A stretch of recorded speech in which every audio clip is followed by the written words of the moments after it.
Welcome to Lodestar's study room. So, with all these flashy headlines popping up right now, I have to ask, is AI actually about to completely replace the entire Hollywood movie industry in a matter of minutes?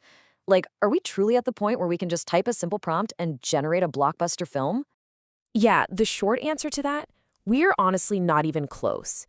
Let's look beyond those flashy demos, the ones that are doing a phenomenal job at maximizing shareholder value, but really little else. Because they're hiding one massive roadblock. To truly understand what's actually possible right now, we need to look at what happens when you actually try to build a multi-scene video. Okay, let's dive into a simple analogy. If you ask ChatGPT to write the opening scene of a TV show, it gives you a setting and characters, right? And if you ask it to write the next scene in that exact same chat, it remembers the opening, the narrative, the characters, the setting, it all stays totally consistent. But with AI video, that consistency is the absolute biggest roadblock. If I generate a really great 8-second clip of Darth Vader walking and talking, and then prompt the AI to extend the scene and maybe have him raise his lightsaber, it literally falls apart. Suddenly it generates the completely wrong hand, the background completely changes, his voice is totally different, and he honestly barely even looks like Darth Vader anymore. Put simply, the video models just do not remember the details of the scenes they literally just generated. Okay, if character inconsistency is the single biggest roadblock holding us back from producing high-production videos, how do we actually fix this? Well, that is exactly what we're going to solve in this explainer. We're going to walk through a highly specific workflow to create cinematic AI videos. Step 1 is character generation. Step 2 is the starting frame. Step 3 covers generating the video. And Step 4 is audio and editing. Finally, we're going to cap it all off by looking at the Sora 2 reality. So, step 1, character generation. Where do we even begin if we're trying to make an AI video from scratch? Surprisingly, we actually start with a static image. Even though our end goal is, of course, video, our very first step is to use an image generation tool to strictly lock in our character. For this, we can use a free tool like Google's Whisk. We just paste in a prompt to generate our main character. For our example today, let's say we're making a cute, furry Gemini mascot. Now, you're going to want to notice a very specific setting here called precise reference. When you first prompt your character, you actually want to disable precise reference. This gives the AI total creative freedom to generate a whole batch of unique mascots for you to choose from. But once you find an image you really like, say a nice, clean, full frontal photo of the mascot, you click the Refine button and turn precise reference on. This setting utilizes Google's Nano Banana image model, which is just absolutely incredible at maintaining character consistency. So with it turned on, you can prompt the AI to say, change the color of the fur to white with pastel orange gradients, and it will change only the fur. The character's face, the size, the shape, it all stays exactly the same. So the really crucial point here is this. You might be thinking, great, I just need to master Whisk. But I really want to emphasize that the specific tools we're talking about today matter a lot less than the underlying logic. We happen to be using Whisk today, but the logic of generating a locked-in, consistent base character first, that's a foundational principle you're going to carry across literally any AI video workflow. Moving to step 2, the starting frame. How do we take that perfectly consistent static character and move them into an actual scene with other elements? Right. We need to place our locked-in mascot into a scene that we're eventually going to turn into a video clip. Staying right inside Whisk, we expand the sidebar and simply drag our locked-in character image straight into the character box. By doing this, we are explicitly telling the AI, hey, make sure to include this exact character in the next scene we generate. We ensure precise reference is still enabled, and then we prompt our scene. For example, we could say, our mascot talking to a female coworker in a typical office setting. Because we use that reference image, the AI doesn't just generate some random new mascot. It places our exact, consistent character right into the office. And if we want a second scene for our video, we just repeat the whole process. We keep the mascot selected, keep precise reference turned on, and prompt a brand new scene with, say, a male coworker. Now we have 2 perfectly consistent starting frames. Okay, step 3, generating the video. How do we take these still images and finally make them move? This is where we get to the fun part. For this, we're going to move over to Google's Flow app.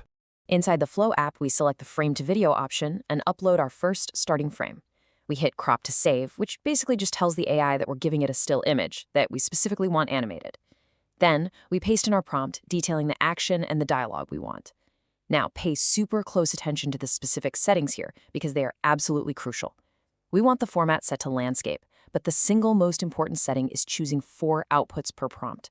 Yes, I know, this eats up your generation credits a whole lot faster, but the reality is AI video is still highly unpredictable.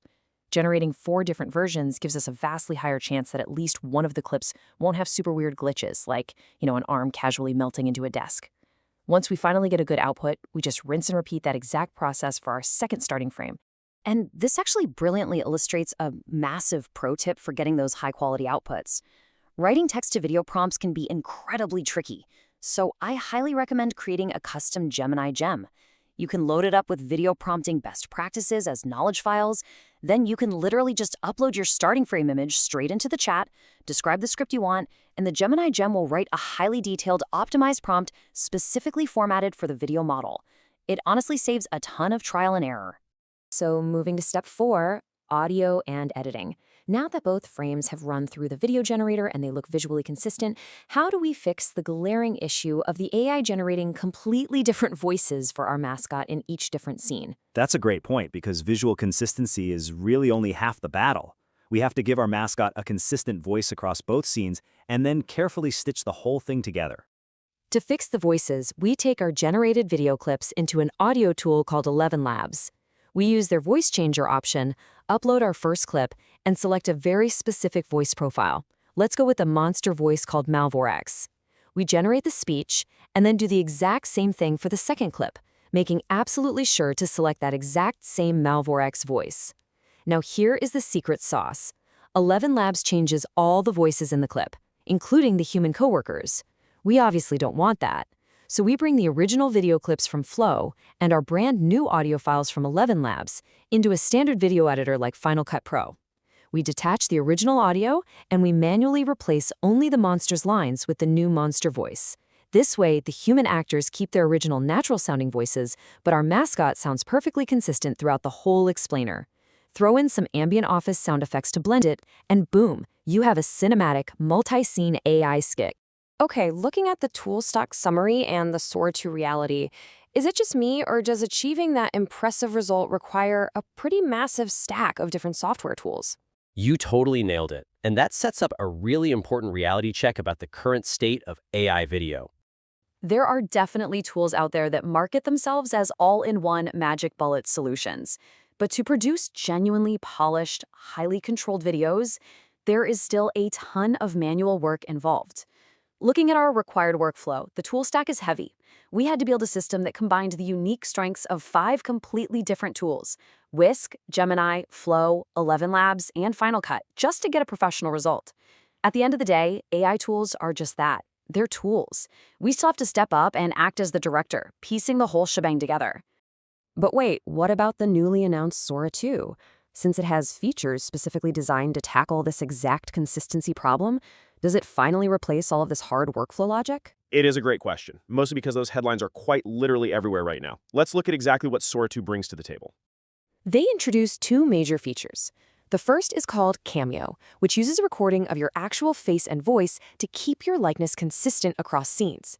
It's an incredible feature for sure, but here is the reality check. It works exclusively with real people and real pets. It is incredibly limited when it comes to creating original fictional characters, like our furry mascot.